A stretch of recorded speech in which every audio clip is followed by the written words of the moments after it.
Hi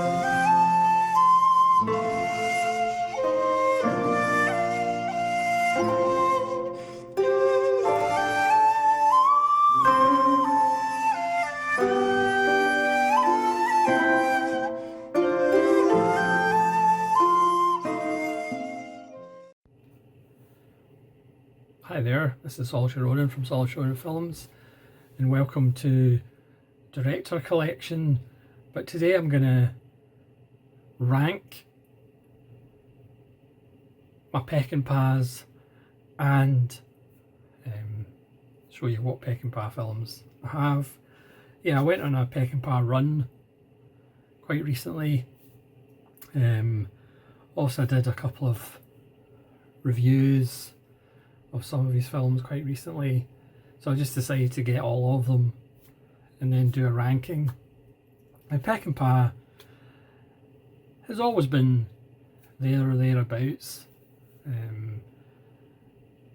but I would say after watching or re-watching all of these films, I think he has kind of went up the board a bit. Maybe it's just because I'm getting older, and these films maybe resonate with me a bit more. Obviously Peckinpah famous for being a troublemaker, creating fights with just about everybody, but part of that I think was just to get his own juices flowing. Started in television, so I'm going to rank 14 of his films. I even bought Cincinnati Kid with Steve McQueen, even though he was fired after a fortnight. Peckinpah wanted to do it in black and white. It ended up being colour. Norman Jewison took over. Peckinpah wanted to have some nudity in the beginning of the film, probably a topless Mexican woman, but the producer didn't like that because that would be crude. So Peckinpah was fired off the Cincinnati Kid. I mean, it's a fine film. It's basically the card version of The Hustler. It does have an interesting ending though. So I'm not going to count that because they only worked on it for 2 weeks. They changed the black and white to colour, so it's not really a Peckinpah film. But at 14, again, this is just obviously preference. At 14, I'm going to go with Junior Bonner. This deluxe edition cost me practically nothing. So again, this is Steve McQueen. I'm not a huge Steve McQueen fan. I think he is one of those icons that perhaps, you know, isn't the greatest actor in the world, but certainly iconic. So this is 1972, did Junior Bonner. Again, this is a fine film about an ageing rodeo rider. Still has Peckinpah's classic use of slow motion. I think, you know, if David Lynch is the greatest at sound design, Peckinpah is the greatest use of slow motion. You know, not maybe just a few frames of slow motion in a sequence, not like the whole sequence, which some people just don't understand how to use slow motion properly. Again, this co-stars Robert Preston as Steve McQueen's dad. Ida Lupino. I didn't realise Ida Lupino was in it, but it's almost worth seeing just for Ida Lupino. Joe Don Baker as one of Steve McQueen's brothers. Ben Johnson, the wonderful Ben Johnson, is in it as well. Again, it's a fine little film, but am I going to watch it that often? I don't want to watch a Peckinpah film. I'm not really going to reach for Junior Bonner, I don't think. Plus, it's almost whimsical. It's almost like positive at the end, and that's the kind of Peckinpah I just don't vibe with. I prefer angry, misanthropic, fatalistic, bleak, nihilistic Peckinpah rather than whimsical, almost jolly Peckinpah. That's unacceptable. So not surprisingly, at 13 is Convoy from 1978. Again, because this is like almost upbeat. There's a wonderful piece on kind of the making of Convoy, the fact, strangely enough, it was a bit of a disaster. Peckinpah just took it on because he needed a job, basically. Chris Christopherson wanted to view it as kind of a Christ figure, but Peckinpah, it was more about, you know, freedom and the death of freedom. Produced by Michael Dealey, and he's got funny stories. Again, it's a fun, fine film, but again, it's not the kind of Peckinpah that I enjoy. The Blu-ray looks amazing. I know there's a 4K is out already. It's kind of crazy. There's not a 4K of The Wild Bunch, for example, but there's a 4K of Convoy. But this was Peckinpah's most successful film. Go figure. At the box office, even though it's almost Vanishing Point, really, but with trucks. Obviously, Vanishing Point is far more zen and far more existential than Convoy. Yeah, it's a fine film. Burt Young and Ernest Borgnine, all regulars. But again, just it's a little weird. Yeah, it's a little bit weird. How they thought this would be a box office hit, I'm not quite sure. But again, it's a bit too positive for my liking, so that's why it's only 13th. And 12th is the Austerman Weekend, Peckinpah's last film. Imprint has many of these Peckinpah boxes, and like many Peckinpah films, this is 2 cuts. I think I just watched the extended cut as opposed to the theatrical. Yeah, it's a bit of a mess about a man trying to figure out which one of his friends are Russian spies. Rutger Hauer, Burt Lancaster, based on a book by Robert Ludlum.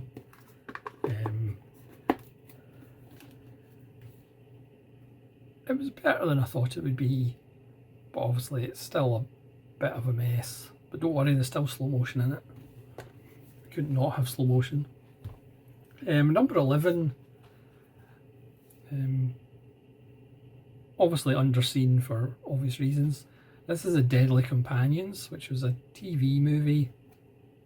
I haven't included a couple of TV hour-long productions, but this stars Maureen O'Hara and Brian Keith. This is a interesting little film.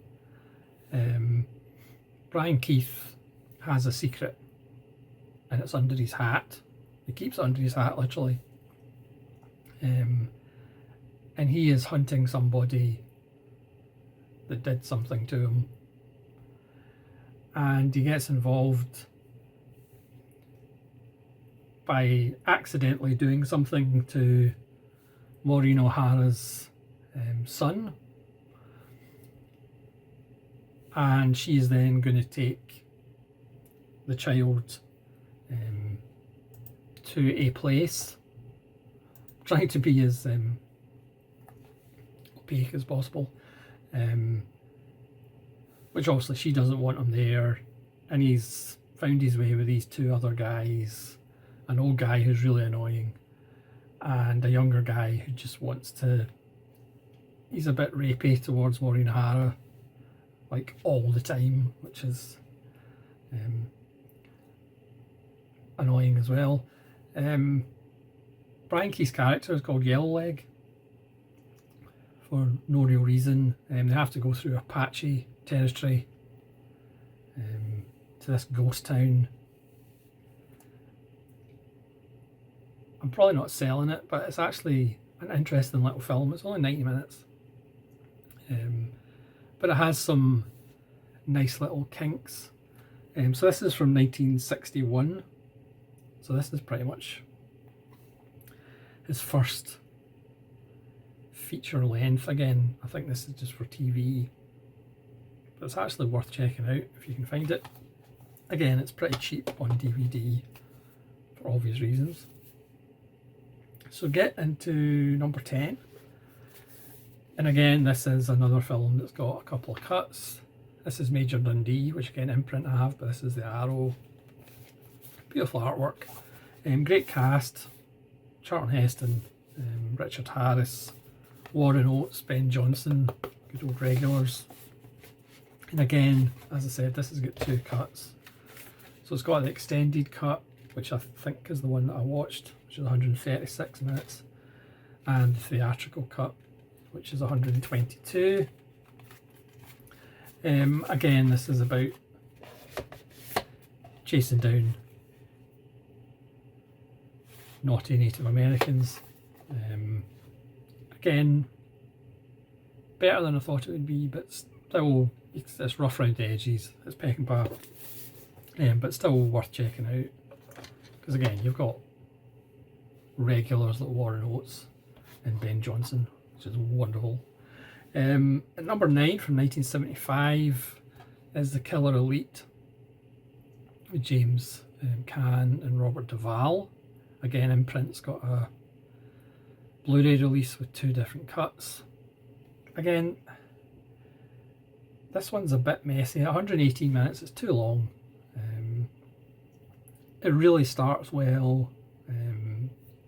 James Caan and Robert Duvall are in this special kind of private firm that protect political figures. Something happens and James Caan is injured and has to recover before he ends up being, even though they say we've got no use for you anymore, they end up coming to him with a job. Again, wonderful cast: Bo Hopkins, Mako, Gig Young, who'll appear later. It just doesn't kind of hold together that we maybe should have. If it was 90 minutes, it might have been a lot tighter. Always get it confused with the outfit, but this is a Killer Elite. Yeah, one of James Caan's better performances, but again, nagging feeling that it should have been shorter, but that's maybe just me. Then number 8 from 1971 is Straw Dogs, or Peras de Paja. This is a relatively new Spanish Blu-ray release, which is limited to 1600, which you get the film, strangely enough,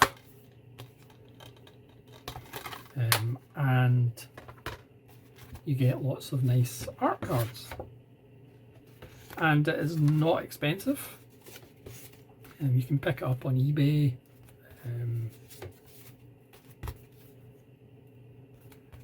As I said, it's not expensive at all for a nice little edition with art cards and a slipcover. Granted, I'm not sure if that's a dog or a hamster or a guinea pig, but straw guinea pigs probably wouldn't have the same ring. This, of course, is a fairly controversial film. Again, it's odd because it's shot in England. Susan George, there's a wonderful interview with her talking about the film and how proud of it she is. David Warner is in another film coming up. Peter Vaughan, obviously Dustin Hoffman.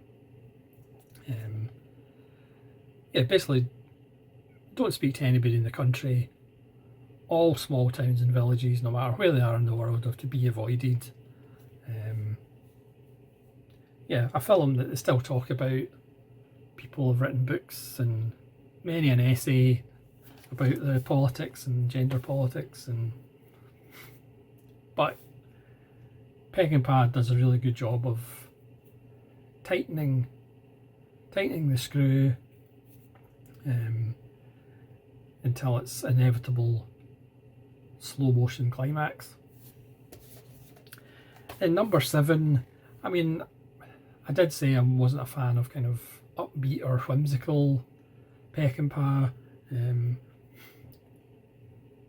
but I'm a fan of this film. I think this is one of his more underrated.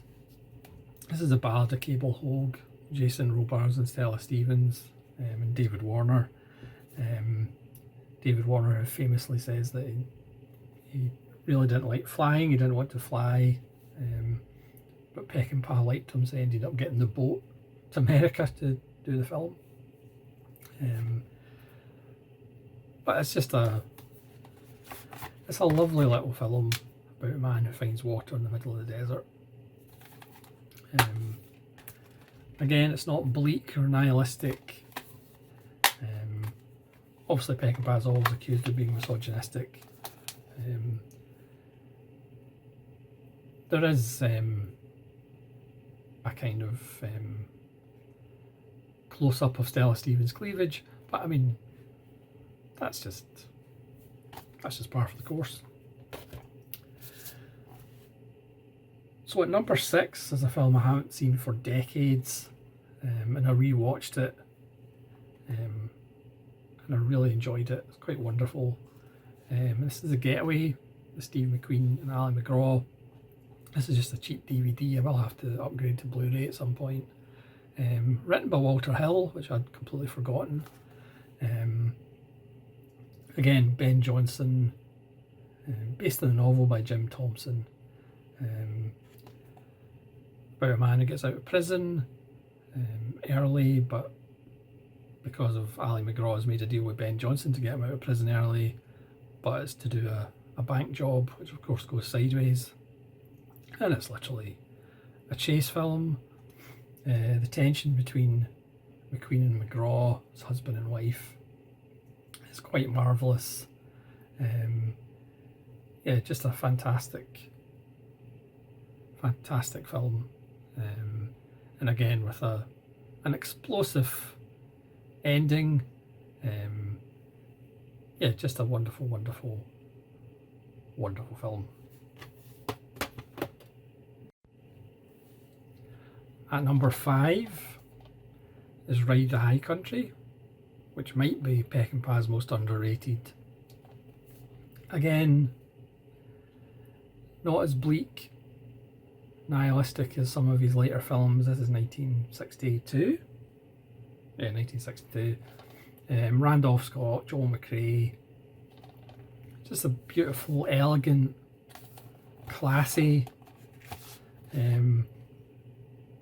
film, which people might not usually talk about Peckinpah films in those terms. Just a beautiful little film. And then we're at the top 4. A film that again over the years I've kind of grown to appreciate more. That's Cross of Iron. I actually recently upgraded this to 4K. Good thing about Studio Canal 4K is you do get the Blu-ray as well, unlike certain people. Arrow. So this is 77. James Coburn, Maximilian Schell, James Mason, David Warner again, and Santa Berger. Again, this is from the Germans' point of view. James Coburn, one of his best performances as a burnt out corporal, who, strange enough, has the Cross of Iron, but he just is fed up with the whole thing. It just has this wonderful atmosphere of the melancholy, the just desolation, the tiredness, and it all ends on a hugely positive note. And if you believe that, I've got a bridge to sell. And then at number 2, again, a film that I watched for the first time recently in decades, and did a review of, just because I absolutely loved it, and upgraded on my Blu-ray to 4K. Also bought a t-shirt. That's how much I loved the film. It's Bring Me the Head of Alfredo Garcia. Just absolutely beautiful. Warren Oates' finest hour and a bit.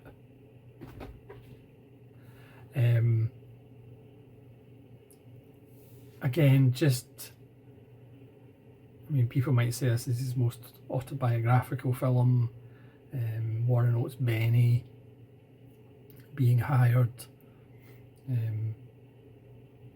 to bring somebody the head of his associate Alfredo Garcia. Wonderful little twists.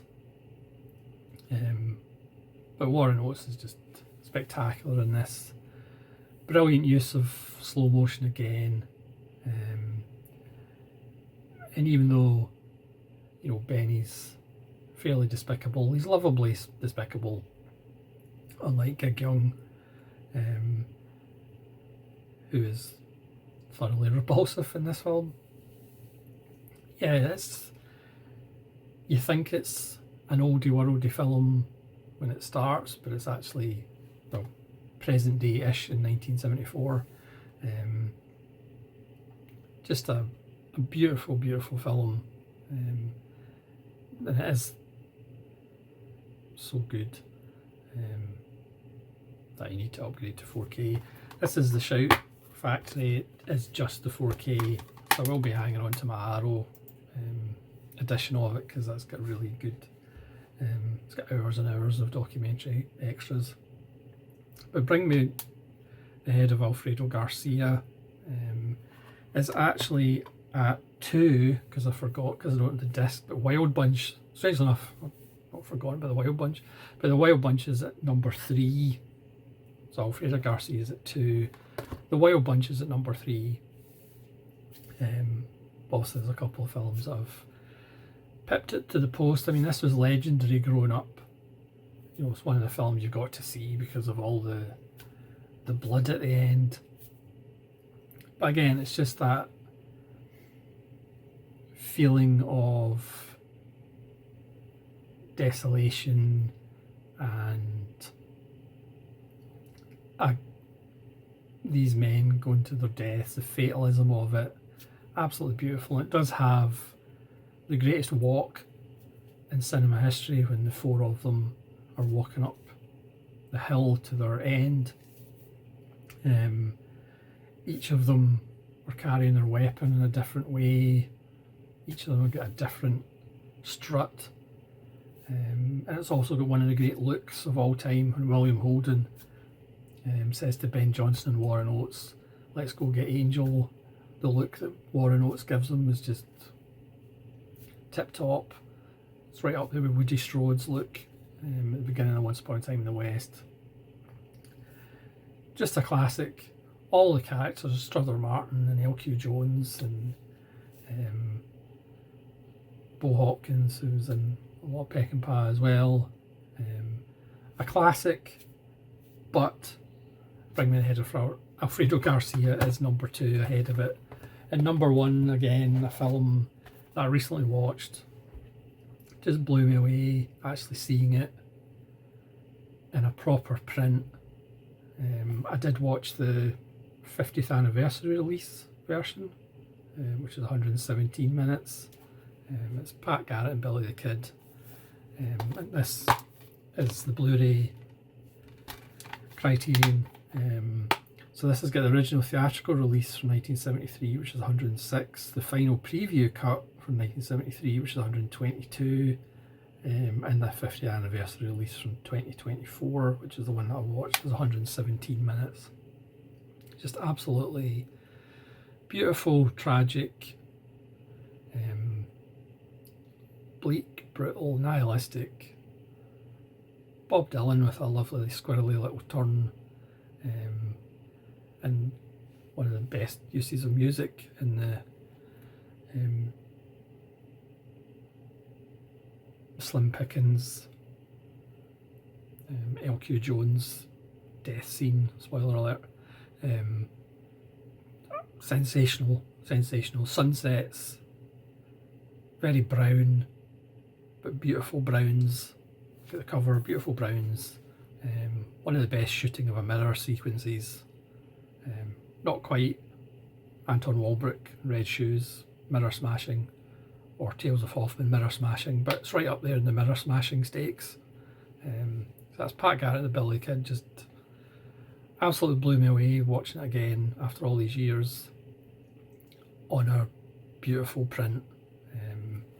Just sensational. So obviously, you know, Peckinpah is not for everybody, you know, because people see him as a drunk and a misogynist and sloppy and all over the place. But we can consider he made most of these films when he was drunk. Can you imagine what he would do if he was actually sober? But I think the antagonism of actors and producers and anybody within range, I think that got his juices flowing.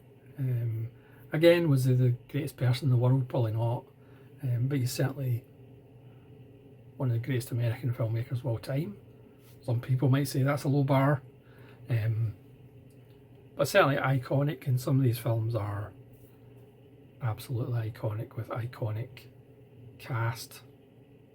So that's my Sam Peckinpah collector edition, collector kind of overview and ranking. Again, I prefer this might come as a shock, but I prefer the kind of bleak, nihilistic Peckinpah to the whimsical, almost upbeat Peckinpah. Unbelievable. So thanks so much for watching. Please let me know what your favourite Peckinpah films are, and hope you'll join me again for more director collections or rankings. This is Solitary Ronin from Solitary Ronin Films, saying farewell.